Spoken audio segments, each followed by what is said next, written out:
আজিৰ সংবাদমেলৰ মূল উদ্দেশ্য হৈছে আক্ৰাছুৰ বহু বিভাজিত গোটবিলাকক একত্ৰিত কৰাই হৈছে আমাৰ একত্ৰীকৰণ সমন্বয়ৰক্ষী সমিতিৰ দায়িত্ব। আৰু এই দায়িত্ব প্ৰদান কৰিছিল বঙাইগাঁৱত জুলাই মাহত নাগৰিকসকলে বা সমূহ ৰাইজে মোটামুটি আমাক এটা কমিটি বনাই দায়িত্ব দিছিল।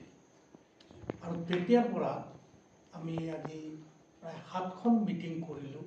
এই 7 মাহ বা 8 মাহত এই কেইমাহৰ ভিতৰত বিভিন্ন বিষয়ে আলোচনা বিলোচনা কৰি প্ৰত্যেকটা কেন্দ্ৰীয় সমিতিৰ লগত আলোচনা বিশ্লেষণ ইত্যাদি কৰাৰ পিছত আমি এটা সিদ্ধান্তত উপনীত হৈছোঁ। আৰু এই সিদ্ধান্ত মৰ্মে আমি একত্ৰীকৰণ কৰিবলৈ ওলাইছোঁ।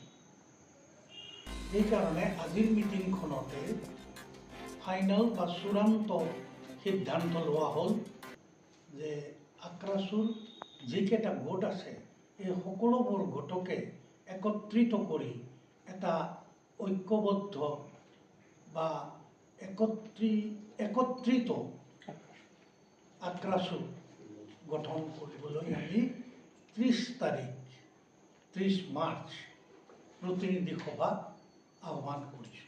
কোন জেগাত? শক্তি আশ্ৰমৰ স্বামী যোগানন্দগিৰি মহাবিদ্যালয় তাৰে প্ৰেক্ষাগৃহত আমাৰ এই প্ৰতিনিধি সভাখন অনুষ্ঠিত হ'ব।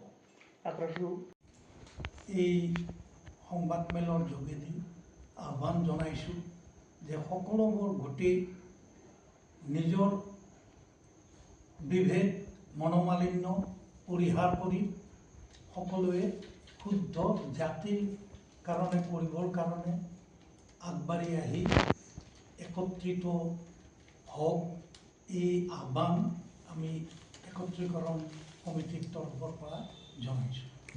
ছাত্ৰ আন্দোলনটো আমাৰ জাতিৰ এটা সংগ্ৰামী সত্তা। গতিকে এই সংগ্ৰামী সত্তাটো যদি বিভাজিত হৈ থাকে, আমাৰ জাতীয় স্বাৰ্থ পূৰণত জাতীয় সংগ্ৰামত বিজুতি ঘটে। আৰু সেই পৰিস্থিতিটো আমাৰ হৈছে। এই পৰিস্থিতিৰ অৱসান ঘটাব লাগে বুলি আমাৰ বিভাজিত গোটসমূহৰ প্ৰত্যেকটো গোটে উপলব্ধি কৰিব পাৰিছে বুলি আমি অনুভৱ কৰোঁ। আৰু সকলোৰে সহায় সহযোগিতা কামনা কৰিছিলোঁ। বিগত যিকেইখন আলোচনা হ'ল সেই আলোচনাসমূহত তেখেতসকলে নিজৰ নিজৰ অনুভৱ ব্যক্ত কৰিছে। আৰু অনুভৱসমূহ যিধৰণে তেওঁলোকে ব্যক্ত কৰিছে জাতীয় স্বাৰ্থৰ খাতিৰত সকলোৱে একত্ৰিত হোৱাৰ পোষকতা কৰিছে।